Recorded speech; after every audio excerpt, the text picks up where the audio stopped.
कहते हैं कि रात के सन्नाटे की अपनी एक जुबान होती है और जब ये जुबान बोलती है तो रूह तक कांप उठती है। उत्तर प्रदेश के इस छोटे से गांव रुद्रपुर में आज की रात आम रातों जैसी नहीं थी। हवा में मिट्टी की सोंधी महक नहीं, बल्कि किसी खौफ की बू तैर रही थी। लेकिन इस पूरे रहस्य की कमान नियति ने गांव के सबसे गरीब और सीधे साधे किसान रमेश के हाथों में सौंपने का फैसला कर लिया था। एक ऐसी मजबूरी जो रमेश को आधी रात को हाथ में मौत की लालटेन थमाकर उस गन्ने के खेत की तरफ खींच रही थी, जहां से आज तक कोई सच वापस नहीं लौटा। रमेश, ओ बेटा, मत जा रे। आज की रात उस गन्ने के खेत की तरफ कदम भी मत बढ़ाना। आज की रात भारी है बेटा। गांव की हवा में मुझे कुछ गड़बड़ लग रही है। रमेश लालटेन उठाते हुए बोलता है। माँ, तुम बेकार में चिंता करती हो। अगर आज रात को 12 बजे मैंने अपने खेत का नाका नहीं खोला और पानी अपने गन्ने की फसल में नहीं मोड़ा तो सुबह तक हमारी पूरी फसल सूख जाएगी। और तुम तो जानती हो ना, जमींदार जागीर सिंह कितना बेरहम आदमी है। वो हमारी जमीन छीन लेगा। रमेश की बीवी राधा चिंतित होकर बोलती है। लेकिन माँ जी ठीक ही तो कह रही हैं जी। पिछले 2 दिनों से हमारे पड़ोसी सुखदेव का कहीं कोई सुराग नहीं है। और कल रात गांव के उस पुराने खंडहर गोदाम के पास किसी ने शहर वाली काले रंग की बड़ी गाड़ी देखी थी। मुझे बहुत डर लग रहा है। आज की रात रुक जाइए ना। रमेश बोलता है। राधा, सुखदेव की बात अलग थी। वो कर्जदार था, अपनी जान बचाने के लिए खुद कहीं भाग गया होगा। लेकिन हमारी मजबूरी को देखो। अगर कल सुबह जागीर सिंह को हमारे खेत सूखे मिले तो वो हमारी ये चारपाई भी उठा ले जाएगा। फिर इस बूढ़ी माँ की दवा कहाँ से लाऊंगा? और तुम्हारे इस पेट में जो हमारा बच्चा पल रहा है, उसे भूखा मार दूंगा क्या? मुझे जाना ही होगा। ठीक है, लेकिन मेरी एक बात गौर से सुनिए। आप जल्दी जाएंगे और जल्दी आएंगे। रास्ते में चाहे कोई भी मिले, कहीं रुकना मत, किसी से बात मत करना। सीधे खेत पर जाना और तुरंत वापस घर आ जाना। रमेश अपनी बूढ़ी माँ और बीवी के आंसुओं को पीछे छोड़कर अपनी लाठी और लालटेन उठाता है और घर से बाहर निकल जाता है।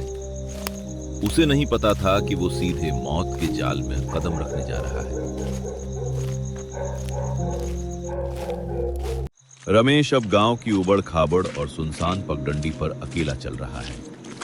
उसके दोनों तरफ 10-10 फीट ऊंचे गन्ने के खेत रात के अंधेरे में काली दीवारों की तरह खड़े हैं। चांद बादलों में पूरी तरह छुप चुका है।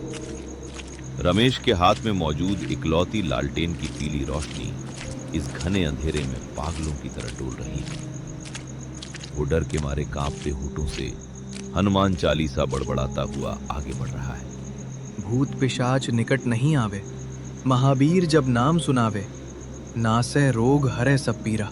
अरे बाप रे, आज सचमुच हवा बहुत ठंडी है।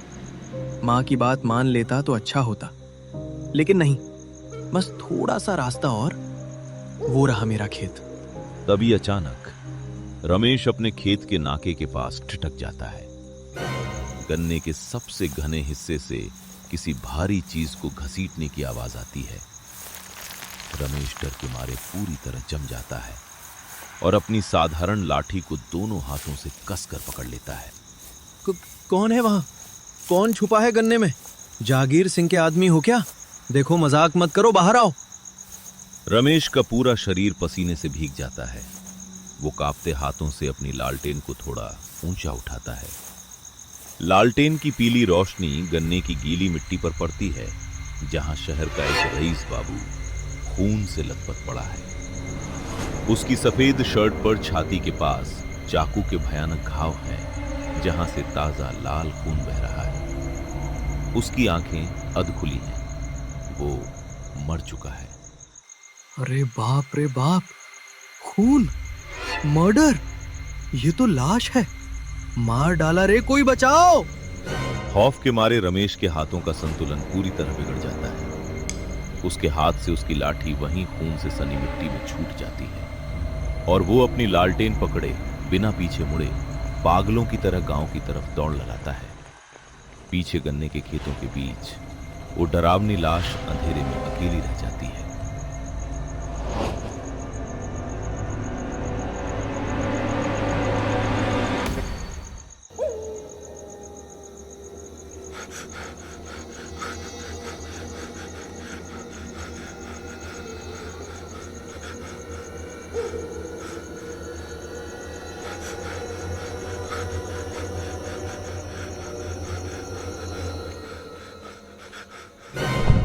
रमेश मुखिया जी के पैरों के पास गिरता है। मुखिया जी, जागीर साहब, गजब हो गया, अनर्थ हो गया, बचाओ भगवान। धनीराम बनिया चौंक कर उछल पड़ता है।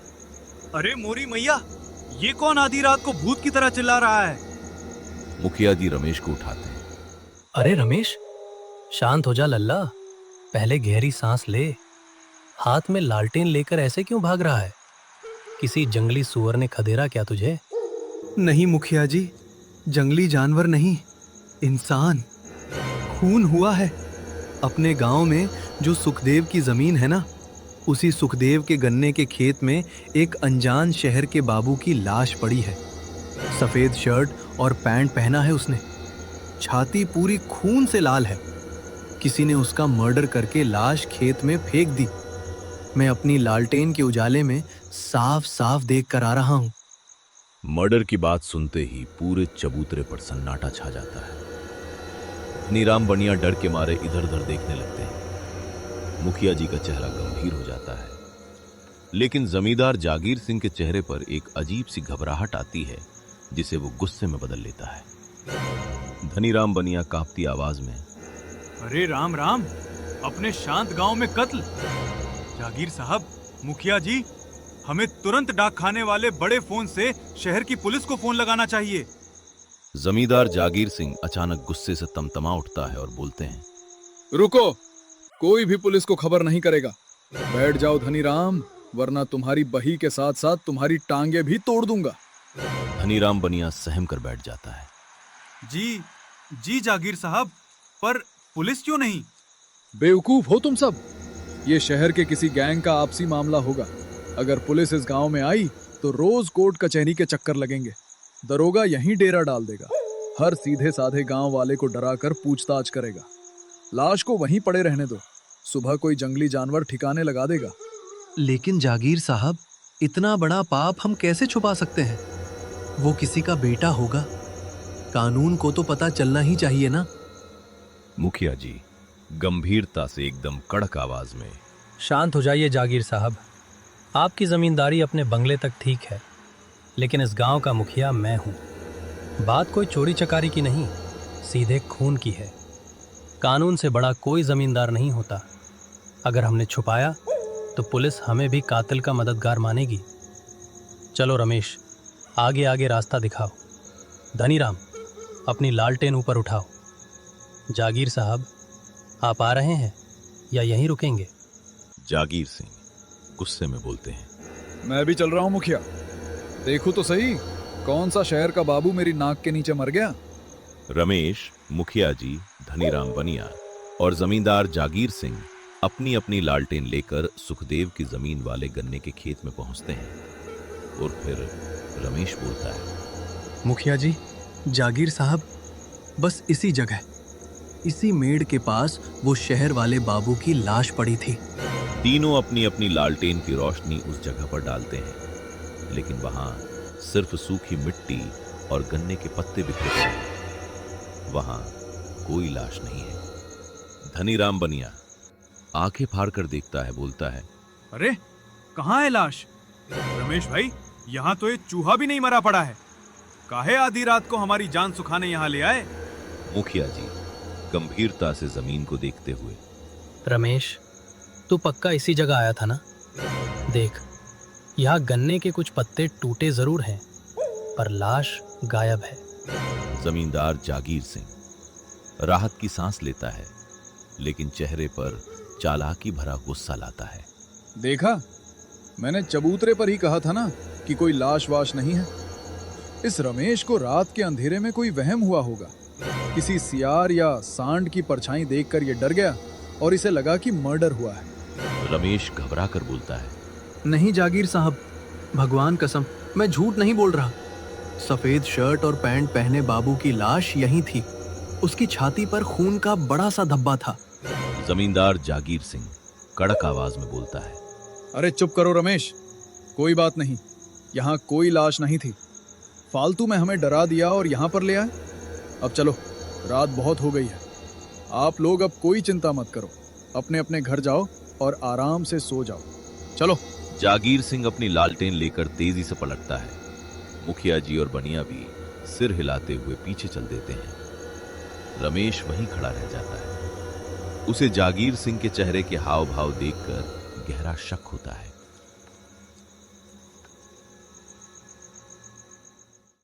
अगला दिन सुबह का समय। शहर में जासूस विश्वासराव बख्शी का दफ्तर में। अरे ओ बाबू मोशाय, कैसे हैं आप? वैसे मैं तो अच्छा हूं, लेकिन तू कहाँ रहता है आजकल? अरे एक मिनट, ये बाल कैसे काटे है तूने सुंदर? अरे बख्शी सर, ये स्टाइल है। इसे लो फिट कटिंग कहते हैं आजकल। यही चल रहा है मार्केट में। वैसे भी आजकल केस वगैरह कुछ नहीं है, इसलिए सोचा थोड़ा सज धज के आ जाऊं। तुम आजकल के नौजवानों का भी अलग ही चोंचले चल रहे हैं। पहले तो थोड़ा शरीफ दिखते थे, अभी लोफर जैसा लग रहे हो। वैसे इस अधेड़ उम्र के पुरुष को क्या ही स्टाइल के बारे में समझाऊं? बेकार में बहस करना अच्छा नहीं लगेगा, रहने देते हैं। क्या सोच रहा है बे? नहीं, कुछ भी नहीं। मैं तो कुछ भी नहीं सोच रहा। अरे बख्शी साहब, मेरी मदद कीजिए, मदद कीजिए। सुंदर रमेश को देखकर बोलता है। अरे भाई, कौन हो तुम? और इतने घबराए हुए क्यों हो? अंदर आओ, बैठो। रमेश हाथ जोड़कर रोने वाली आवाज में। बख्शी साहब, मेरा नाम रमेश है।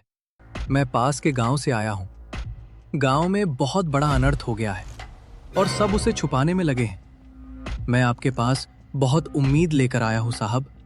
जासूस बख्शी गंभीर आवाज में बोलते हैं। शांत हो जाओ रमेश, आराम से बैठो और तसल्ली से बताओ कि क्या माजरा है। हमारे दफ्तर से कोई भी सच छुपा नहीं रहता। रमेश कांपती आवाज में। असल में बख्शी साहब, हुआ यूं, कल रात जब मैं अपने खेत का नाका खोलने जा रहा था तो मैंने अपने हाथ की लालटेन के उजाले में सुखदेव की जमीन वाले गन्ने के खेत में एक लाश देखी। वो शहर के कोई रईस बाबू थे। सफेद शर्ट और पैंट पहने हुए थे और उनकी छाती पर खून का बहुत बड़ा धब्बा था। किसी ने उनका मर्डर किया था। सुंदर बोलता है। मर्डर? फिर तुमने पुलिस को क्यों नहीं बुलाया? रमेश दुखी होकर। बाबूजी, मैं डरकर सीधे चबूतरे पर भागा। वहां मुखिया जी, धनीराम बनिया और हमारे जमींदार जागीर सिंह बैठे थे। लेकिन जब मैं उन तीनों को लेकर वापस उसी सुखदेव की जमीन पर गया तो वहां से लाश गायब थी। जासूस बख्शी कुर्सी से अचानक सीधे होते हुए आंखें छोटी करके, क्या लाश गायब थी? फिर जमींदार ने क्या कहा? बख्शी साहब, जागीर सिंह ने तुरंत बात को दबा दिया। कहने लगे कि मुझे कोई वहम हुआ था, वहां कोई लाश नहीं थी। उन्होंने सबको डराकर अपने अपने घर भेज दिया। लेकिन साहब, मुझे पूरा यकीन है कि लाश वहीं थी और जागीर सिंह कुछ बहुत बड़ा छुपा रहे हैं। आप कुछ करो साहब, कुछ भी करो, ताकि ये खौफनाक मामला सबके सामने आए और उस बेगुनाह बाबू को इंसाफ मिले। बहुत हिम्मत का काम किया है तुमने रमेश। अगर लाश गायब हुई है तो इसका मतलब कातिल गांव के अंदर ही है और वो सबूत मिटाने की कोशिश कर रहा है। चलो सुंदर, हम अभी इसी वक्त रमेश के साथ गांव चलेंगे और सुखदेव की जमीन की खाक छानेंगे। उसके बाद बख्शी जी और सुंदर रमेश के गांव जाता है सुखदेव की जमीन छानने के लिए। रमेश बख्शी जी और सुंदर लाल को लेके खेत में पहुंचते हैं जहां उसने कल शहर वाले बाबू की लाश देखा था। और फिर बख्शी जी और सुंदर छानबीन शुरू करते हैं। बख्शी जी मिट्टी को छानते हुए और सुंदर आसपास मुआयना ना करते हुए सबूत ढूंढने की कोशिश करते हैं। बख्शी जी मिट्टी को देखते हुए बोलते हैं, अरे सुंदर, जरा अपनी आंखें यहां टिकाओ। तुम्हें इस मिट्टी में कुछ अजीब दिखाई दे रहा है? बख्शी जी, यहां गन्ने के पत्ते कुचले हुए हैं और घसीटने के निशान हैं, पर इसमें अजीब क्या है? बख्शी जी मिट्टी को देखते हुए बोलते हैं, अजीब है सुंदर, इस पूरे सुखदेव के खेत की मिट्टी हल्के भूरे रंग की है, लेकिन जहां लाश पड़ी थी ठीक उसी हिस्से में ये लाल रंग की मिट्टी का चूरा कहां से आया? ऐसा लग रहा है जैसे लाश के जूतों या कपड़ों में ये लाल मिट्टी चिपक कर यहाँ आई थी और घसीटने के दौरान यहाँ बिखर गई। ओहो, कमाल है बख्शी जी। इसका मतलब मर्डर इस खेत में नहीं बल्कि गांव में किसी ऐसी जगह हुआ है जहां की जमीन या इमारत लाल मिट्टी या पुरानी लाल ईंटों से जुड़ी है।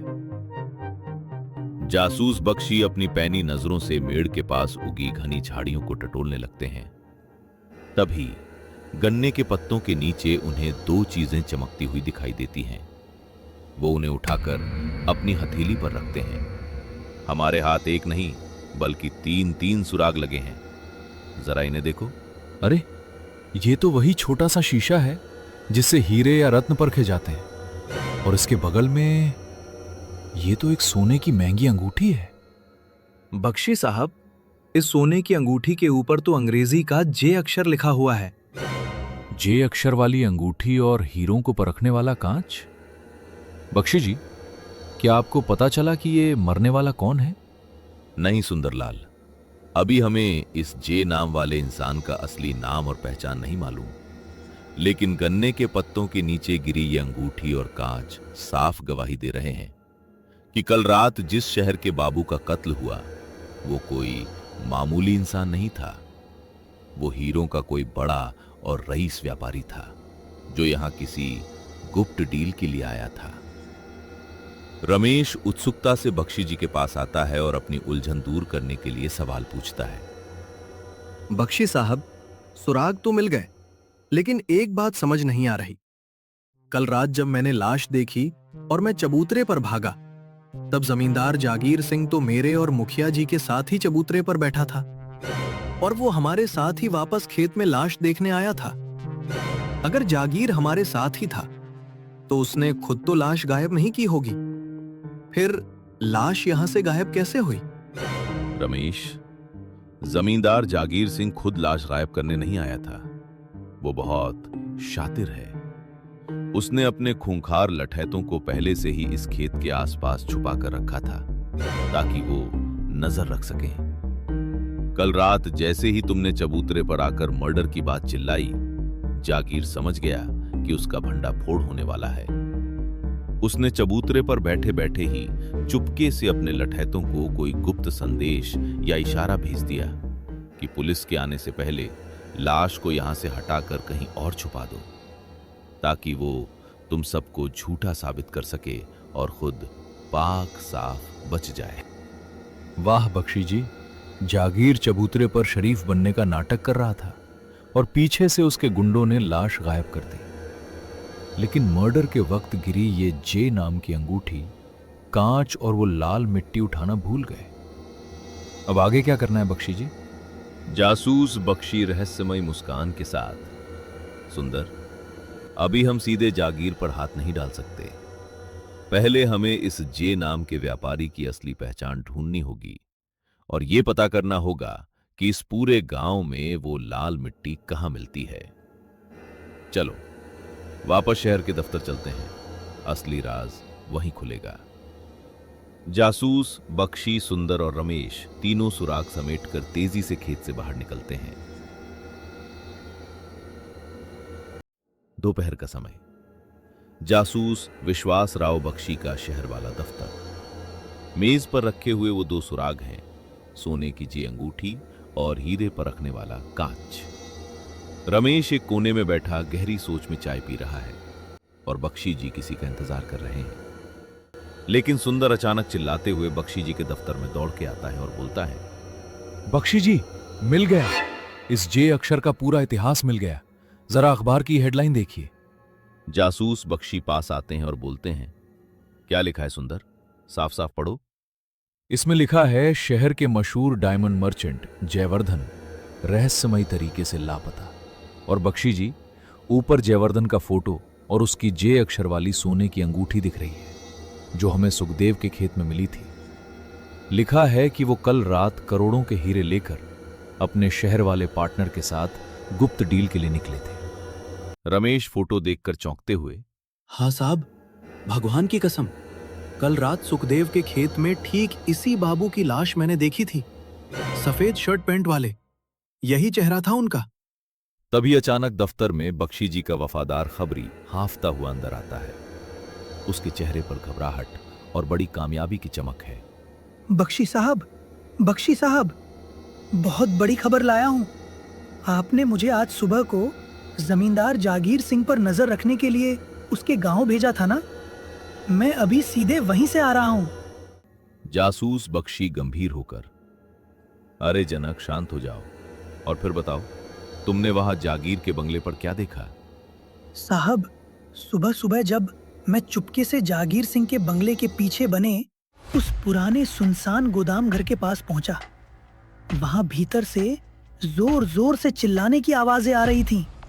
मैंने जब दीवार पर बनी एक पुरानी टूटी हुई लकड़ी की खिड़की से अंदर झांका तो अंदर का नजारा देखकर मेरे होश उड़ गए। उल्लू के पट्ठो, नालायकों, तुम लोगों को मैंने साफ साफ कहा था कि उस शहर के व्यापारी जयवर्धन को ठिकाने लगाकर उसकी लाश को ऐसी जगह छुपाना जहां परिंदा भी पर न मार सके। तुम दोनों गधों को पूरी दुनिया में सिर्फ सुखदेव का वही गन्ने का खेत मिला था लाश फेंकने के लिए। मालिक, हमसे गलती हो गई। रात को अंधेरा बहुत था, हमें लगा वहाँ कोई नहीं आएगा।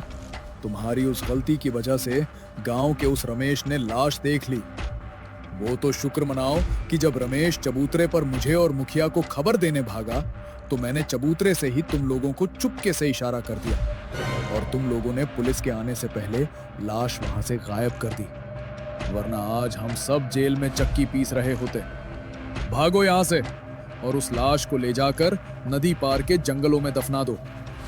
साहब, जागीर सिंह अपने लठैतों को इसी तरह बुरी तरह डांट रहा था। मैंने अपनी आंखों से देखा और कानों से सुना है। रमेश राहत की सांस लेते हुए, देखा बख्शी साहब, मैं झूठ नहीं बोल रहा था। जागीर चबूतरे पर मेरे साथ नाटक कर रहा था और पीछे से उसके लठैतों ने लाश गायब की थी। बख्शी मुस्कुराते हैं, शाबाश खबरी, तुमने बहुत बड़ा काम किया है। सुंदर, अब कहानी का पूरा सस्पेंस खुल चुका है। अखबार से पता चल गया कि मरने वाला हीरों का व्यापारी जयवर्धन है और हमारे खबरी ने साबित कर दिया कि मर्डर जागीर सिंह ने ही अपने बंगले के गोदाम में किया था और पीछे से लठैतों से लाश गायब करवाई थी। सुंदर बोलता है, लाजवाब बख्शी जी, अब तो हमारे पास आंखों देखी गवाही भी है। अब आगे क्या करना है? जासूस बख्शी बोलते हैं, सुंदर, दरोगा जी को खबर करो। अब हम सीधे जागीर सिंह के बंगले पर धावा बोलेंगे और उसे और उसके लठैतों को रंगे हाथों गिरफ्तार करेंगे। रात के करीब 11:30 बजे का समय।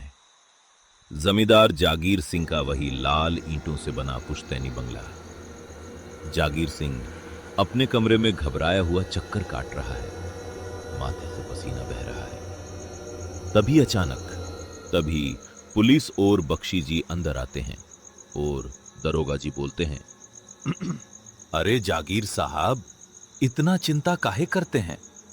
हम आ गए हैं ना आपके चिंता दूर करने के लिए। जागीर सिंह चौंक कर बोलते हैं, अरे दरोगा जी, बख्शी साहब, आधी रात को मेरे पुश्तैनी बंगले में, और वो भी बिना बुलाए। देखिए, मैं यहाँ का जमींदार हूँ, थोड़ा तो इज्जत कर लेते हैं। दरोगा जी बोलते हैं, जमींदार साहब, अपनी जमींदारी की हेकड़ी जेल की काल कोठरी में दिखाना। बख्शी साहब के हाथ तुम्हारे कत्ल के पाप से भी लंबे हैं। जागीर सिंह झूठा रौब दिखाते हुए, कैसा कत्ल? जब सुखदेव की जमीन पर कोई लाश ही नहीं मिली तो तुम मुझ पर किस चीज का केस चलाओगे? कानून सबूत मांगता है बख्शी साहब, सबूत। जासूस बख्शी बोलते हैं, सबूत हम देंगे जागीर सिंह।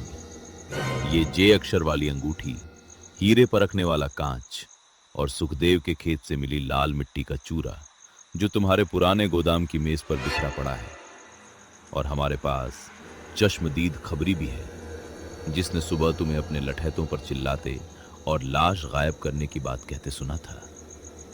जागीर सिंह के पैरों तले जमीन खिसक जाती है। वो समझ जाता है कि अब सबूतों और गवाही के आगे बचने का कोई रास्ता नहीं है। जागीर सिंह घुटनों के बल फर्श पर गिर पड़ता है, रोते हुए। मुझे माफ कर दो बख्शी साहब, मर्डर मेरे ही आदमियों ने किया है, लेकिन असली मास्टरमाइंड मैं नहीं हूं। वो शहर में बैठा जयवर्धन का बिजनेस पार्टनर है। उसी ने मुझे करोड़ों की सुपारी दी थी।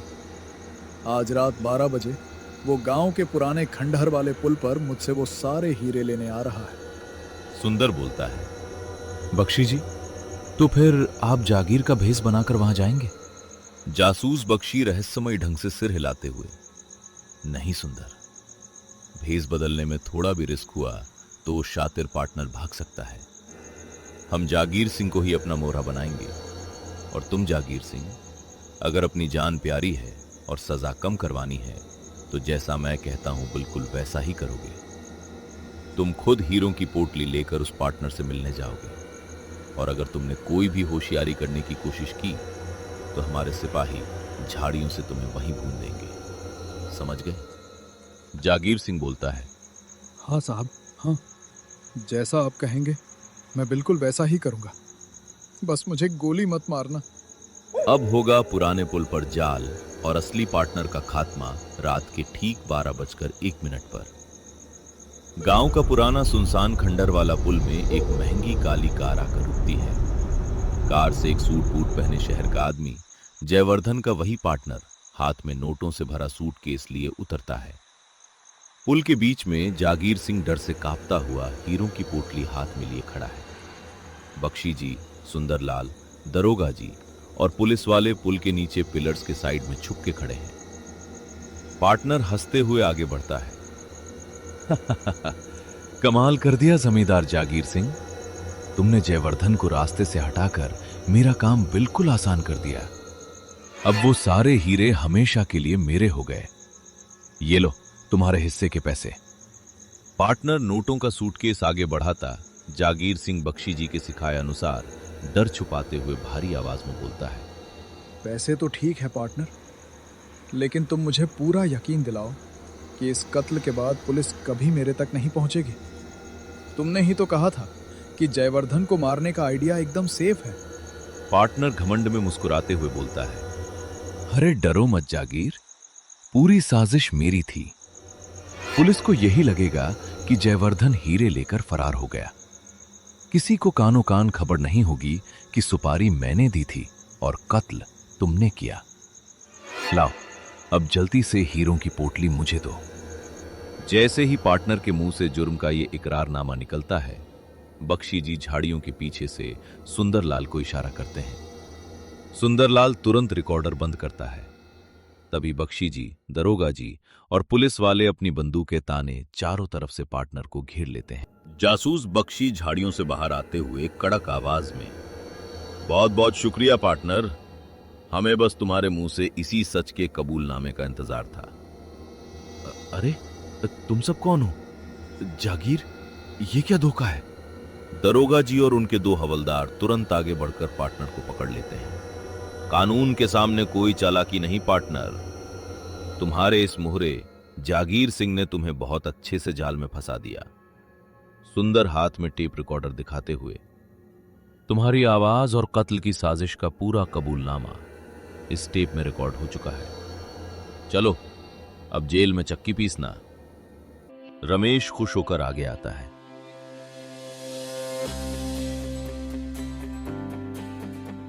बख्शी साहब, आपकी इस चाल का कोई जवाब नहीं। आपने गुनहगारों से ही उनका जुर्म उगरवा लिया।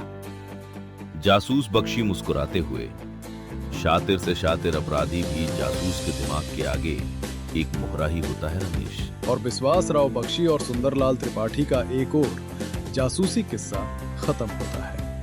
Case closed.